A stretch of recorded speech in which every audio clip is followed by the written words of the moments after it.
देखिए, बहुत दिन के बाद इस कार्यालय पे मुझे आज मीटिंग में आना पड़ा और आ गए तैयारी के लिए। और इटावा जनपद का संगठन भी हो गया है हमारा पूरी तरह से खड़ा हो गया और जिम्मेदारियां भी मिल चुकी हैं। और अब ये सभी हमारे जितने भी पदाधिकारी हैं उनको सेक्टर की जिम्मेदारी, बूथ की जिम्मेदारी, तो उनकी अभी समीक्षा भी हो जाएगी और जो बचे हुए उनको जिम्मेदारी भी दे दी जाएगी। उसी तरीके से नगर की भी हमारे नगर के अध्यक्ष, जिला अध्यक्ष, जनरल सेक्रेटरी सभी लोग आज पदाधिकारी हैं। तो पदाधिकारियों की अभी बैठक करेंगे, बातचीत करेंगे और 2024 के चुनाव के लिए लोकसभा इटावा की सीट जीतना है। और इसी तरीके से पूरे प्रदेश में समाजवादी पार्टी की तैयारियां शुरू हो गई। कितनी सीटों पर अब आप लड़ेंगे पूरे प्रदेश में? देखिए, अभी तो हमारा 80 पर और 80 के साथ साथ हमारा जो इंडिया गठबंधन की जो वार्ता हो रही है तो उसमें तय हो जाएगा।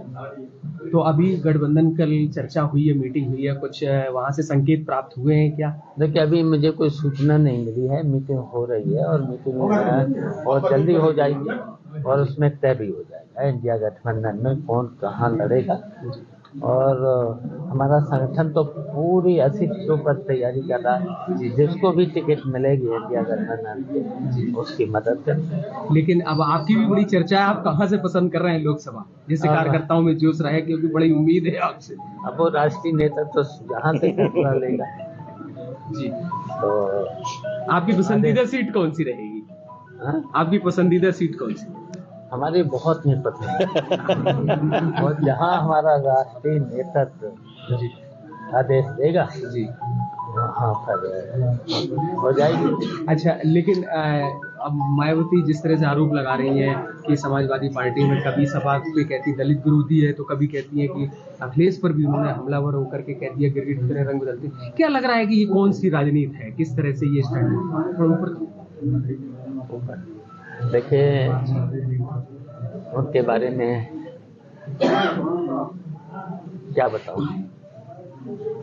देखिए, जब समाजवादी पार्टी के गठबंधन में आए तब 0 से 10 पर पहुंच गए और जब हटे तो 1 पे आ गई विधानसभा के चुनाव। देखिए, समाजवादी पार्टी ने तो पूरी तरह से मदद की थी और कभी हम लोगों ने कमेंट भी नहीं किया उन पर। अब उनके तो ये आदत है कब क्या बोल, उसी की वजह से तो एक सीट पर। अब आप जैसे उनकी एक चर्चा आ रही है कि वो भी गठबंधन जो है असदुद्दीन ओवैसी की पार्टी की AMIM से करना चाहती हैं, तो क्या लग रहा है कहीं कोई दूसरी राजनीति है या किसी के दबाव में ऐसी बातें? देखिए, वो उनके बारे में तो पता ही है कि उनकी, मैं तो कई बार बोल भी चुका हूँ कि भाई भारतीय जनता पार्टी के से दूरियां कर लें, तो वो तो कर नहीं पाता। और देखिए, उनके बारे में तो दलित की बेटी अब नहीं रही, दौलत की बेटी। और देखिए, अपने जितने भी उनके पार्टी में लोग थे, अपनी पार्टी के लोग, उनसे केवल वसूली की है,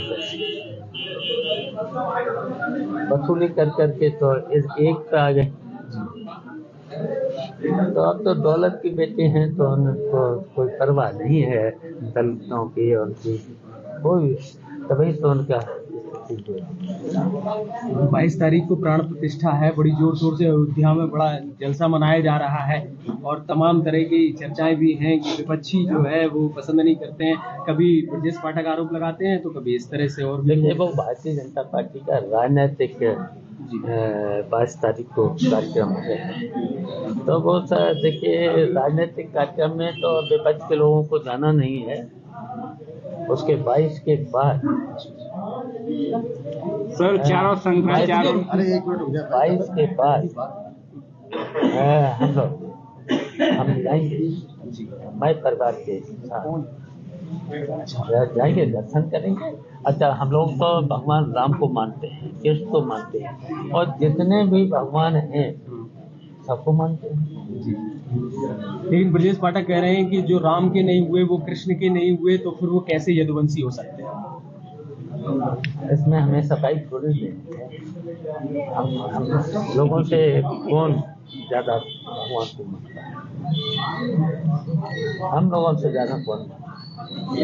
ये लोग तो देखिए बस बोलते हैं, विभाग चल नहीं रहे, विभाग में चल नहीं रही है, जितनी चीफ मिनिस्टर लोगों की चल नहीं रही है, स्वास्थ्य सेवाएं वेंटिलेटर पे लाती हैं, अस्पताल में दवाएं नहीं है, और उसी तरीके से दूसरे हैं बड़बोले हैं। पहले एमपी का चुनाव हारे, फिर एमएलए का चुनाव हारे हैं जी। तो इस तरीके से देखिए ये लोग हारे हुए लोग हैं, और फिर जब आएगा चुनाव 2024 का तो फिर सामने आ जाएगा। समाजवादी पार्टी का जो प्रतिनिधि मंडल है वो राम मंदिर कब जाएगा और कितने लोग जाएंगे आपके साथ में, राष्ट्रीय अध्यक्ष जी के साथ में? 22 के बाद हम लोग मय परिवार के जाएंगे। समाजवादी पार्टी कार्यकर्ताओं को क्या संदेश है लोकसभा चुनाव को लेकर के पूरे प्रदेश में? देखिए, पूरे प्रदेश के लोगों को अपना संगठन के बल पर और सभी संगठन के लोगों को जिम्मेदारी लेकर सेक्टर से लेकर के बूथ तक और गांव-गांव दरवाजे जाकर अपनी समाजवादी पार्टी की नीतियों को जो काम किया है। अब भारतीय जनता पार्टी के लोगों ने 10 साल में होने जा रहे हैं, कहीं पर भी काम बता दो, इटावा में कहीं काम बता दो, महंगाई कहाँ जा रही है, बेरोजगारी कहाँ जा रही है, भ्रष्टाचार चरम सीमा पर है, कहीं पर काम और कहीं विकास का काम नहीं। उत्तर प्रदेश की सड़कों का तो देख ही दिया है कि 5 साल में केवल गड्ढा मुक्ति में 40,000 करोड़ रुपया लग चुका है, और गड्ढा अभी तक नहीं बना है। कितना बड़ा घोटाला है गड्ढा मुक्ति में। इतने में तो पूरे उत्तर प्रदेश के एक लेपन हो जाता, पूरे गड्ढा भरने की जरूरत नहीं थी। अगर 40,000 करोड़ रुपए में तो पूरे उत्तर प्रदेश की सड़कों पर एक कोर्ट हो जाता। तो इस तरीके से इनका केवल भ्रष्टाचार, बिजली कितनी महंगी और छापे अलग, वसूली अलग। ये उत्तर प्रदेश, ये सरकार से ज्यादा भ्रष्ट सरकार शायद मैंने तो अभी तक नहीं देखी। कहीं भी कार्यालय में जाओ, बिना पैसे रिश्वत के, पुलिस में, तहसील में, थाने में, सवेरे से शाम तक केवल उगाही हो रही है। पक्ष आरोप लगा रहा है राम मंदिर में कि कार सेवकों पे गोली समाजवादियों ने चलवाई थी, तब उनकी सरकार थी, तो अब ये इस तरह से अब राम की बात भी करने लगे हैं, मंदिर की बात भी। इस आरोप को कैसे आप देखिए, संविधान की रक्षा की गई थी, कोर्ट के आदेश का पालन हुआ था, कोर्ट के आदेश का पालन हुआ। ये तो झूठ बोलते हैं, भारतीय जनता पार्टी के केवल झूठ बोलते हैं। बताइए, कोर्ट का आदेश का पालन हुआ, संविधान की रक्षा हुई। जबरदस्ती वहाँ पर जब कोर्ट का स्टे था, यथास्थिति बनाए रखनी थी, तो बताओ वहाँ पर जो विवादित ढांचा था, जो बाबरी मस्जिद थी, तो बताओ उस पर जब इन लोगों ने तोड़ा था, तो वहाँ के प्रशासन की जिम्मेदारी थी इस कोर्ट के अनुसार यथास्थिति बनाए रखनी थी। तो किसने उस पर तो संविधान के उल्लंघन किया, किसने कोर्ट के आदेश का उल्लंघन किया? उनके खिलाफ तो कार्रवाई होना चाहिए था, कार्रवाई नहीं करते हैं। ऐसे ये देखिए, कार्रवाई नहीं करते हैं। और यहाँ बताइए, पूरी की संस्थाएं, जितनी मुनाफे की संस्थाएं थी, सब पर कब्जा है। किन्हें? पूंजीपतियों, कुछ ही पूंजीपतियों, केवल 2 पूंजीपतियों को बढ़ाने का काम हो रहा है उत्तर प्रदेश। पूरे देश में। राम मंदिर की प्राण प्रतिष्ठा हो रही है, लेकिन देश के शंकराचार्य और तमाम सनातनी इस बात का विरोध कर रहे हैं कि अधूरा राम मंदिर बना हुआ है। इस तरीके का विरोध भी सामने आ रहा है। आप क्या कहना चाहते हैं? देखिए, पूरे शंकराचार्य से देखिए संत देख ही रहे आप लोग। ये तो देखिए संतों का काम था, और भारतीय जनता पार्टी तो राजनीतिक वहाँ पर जो कार्यक्रम कर रही है केवल चुनाव की दृष्टि से। ये तो संतों का काम है, शंकराचार्यों का काम था। क्या भारतीय जनता पार्टी के नेता पूजा पद्धति को बदलने की कोशिश में लगे हुए हैं इसकी आड़ में? ये देखिए संविधान को मानते नहीं, लोकतंत्र को मानते नहीं, सभी संस्थाओं पर कब्जा करते, ईडी सीबीआई डरा के धमका के सबको खत्म करना चाहते। सर, मंदिर की प्राण प्रतिष्ठा होती है, ये लोग उद्घाटन कर रहे हैं, कैसे देखते हो? सनातन धर्म मानने के बावजूद प्राण प्रतिष्ठा होती है, उद्घाटन कर रहे हैं। ये राजनीति कर रहे हैं, राजनीतिक कार्यक्रम है भारतीय जनता पार्टी देश के इतिहास में का। पहली ये तो बार राजनीतिक है।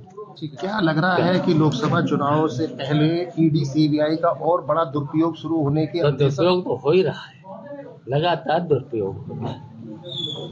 केजरीवाल के पास चौथा नोटिस पहुंचा, सम्मन ईडी करेगी, फिर भी केस नहीं हो रहे हैं। ऐसा भी सत्ता पर आरोप लगा रहे हैं कि ये जानबूझ के नहीं कर रहे हैं ऐसा। तो उन्होंने कहा तो है कि हम और हमारे माँ और पत्नी और उनके सबके साथ जाएंगे, माँ के पिता के साथ जाएंगे। ठीक अब वो है। सुबह से शाम तक केवल उगाही हो रही है। सत्ता पक्ष आरोप लगा रहा है राम मंदिर में कि कार सेवकों पे गोली समाजवादियों ने चलवाई थी, तब उनकी सरकार थी। तो अब ये इस तरह से अब राम की बात भी करने लगे हैं, मंदिर की बात भी। इस आरोप को कैसे आप देखिए, संविधान की रक्षा की गई थी, कोर्ट के आदेश का पालन हुआ था, कोर्ट के आदेश का पालन हुआ। ये तो झूठ बोलते हैं, भारतीय जनता पार्टी के केवल झूठ बोलते हैं। बताइए, कोर्ट का आदेश का पालन हुआ, संविधान की रक्षा हुई, जबरदस्ती वहाँ पर जब कोर्ट का स्टे था, यथास्थिति बनाए रखनी थी, तो बताओ वहाँ पर जो विवादित ढांचा था, जो बाबरी मस्जिद थी, तो बताओ उस पर जब इन लोगों ने तोड़ा था, तो वहाँ के प्रशासनिक की जिम्मेदारी थी इस कोर्ट के अनुसार यथास्थिति बनाए रखनी थी। तो किसने उस पर तो संविधान के उल्लंघन किया, किसने कोर्ट के आदेश का उल्लंघन किया? उनके खिलाफ तो कार्रवाई होना चाहिए था, कार्रवाई नहीं करते हैं। ऐसे ये देखिए, कार्रवाई नहीं करते हैं। और यहाँ बताइए, पूरी की संस्थाएं, जितनी मुनाफे की संस्थाएं थी, सब पर कब्जा है। किन्हें? पूंजीपतियों, कुछ ही पूंजीपतियों, केवल 2 पूंजीपतियों को बढ़ाने का काम हो रहा है उत्तर प्रदेश, पूरे देश में। राम मंदिर की प्राण प्रतिष्ठा हो रही है, लेकिन देश के शंकराचार्य और तमाम सनातनी इस बात का विरोध कर रहे हैं कि अधूरा राम मंदिर बना हुआ है। इस तरीके का विरोध भी सामने आ रहा है। आप क्या कहना चाहते हैं? देखिए, पूरे शंकराचार्य से देखिए संत देख ही रहे आप लोग। ये तो देखिए संतों का काम था, और भारतीय जनता पार्टी तो राजनीतिक वहाँ पर जो कार्यक्रम कर रही है केवल चुनाव की दृष्टि से। ये तो संतों का काम है, शंकराचार्यों का काम था। क्या भारतीय जनता पार्टी के नेता पूजा पद्धति को बदलने की कोशिश में लगे हुए हैं इसकी आड़ में? ये देखिए संविधान को मानते नहीं, लोकतंत्र को मानते नहीं, सभी संस्थाओं पर कब्जा करते, ईडी सीबीआई डरा के धमका के सबको खत्म करना चाहते। सर, मंदिर की प्राण प्रतिष्ठा होती है, ये लोग उद्घाटन कर रहे हैं, कैसे देखते हो? सनातन धर्म मानने के बावजूद प्राण प्रतिष्ठा होती है, उद्घाटन कर रहे हैं। ये राजनीति कर रहे हैं, राजनीतिक कार्यक्रम है भारतीय जनता पार्टी देश के इतिहास में का। पहली ये तो बार राजनीतिक है। क्या लग रहा है कि लोकसभा चुनाव से पहले ईडी सीबीआई का और बड़ा दुरुपयोग शुरू होने की तो दुरुपयोग तो हो ही रहा है, लगातार दुरुपयोग हो रहा है। केजरीवाल के पास चौथा नोटिस पहुंचा, सम्मन ईडी करेगी, फिर भी केस नहीं हो रहे हैं। ऐसा भी सत्ता पर आरोप लगा रहे हैं कि ये जानबूझ के नहीं कर रहे हैं ऐसा। तो उन्होंने कहा तो है कि हम और हमारे माँ और पत्नी और तैयारियां शुरू हो गई हैं और लोकसभा की तो चर्चा शुरू है। क्या लग रहा है कि किस तरह कार्यकर्ताओं में जोश और उत्साह आप बढ़ा रहे हैं? देखिए, बहुत दिन के बाद इस कार्यालय पे मुझे आज मीटिंग में आना पड़ा और आ गए तैयारी के लिए। और इटावा जनपद का संगठन भी हो गया है हमारा पूरी तरह से खड़ा और जिम्मेदारियां भी मिल चुकी हैं। और अब ये सभी हमारे जितने भी पदाधिकारी हैं उनको सेक्टर की जिम्मेदारी, बूथ की जिम्मेदारी, जोन की अभी समीक्षा भी हो जाएगी और जो बचे हुए उनको जिम्मेदारी भी दे दी जाएगी।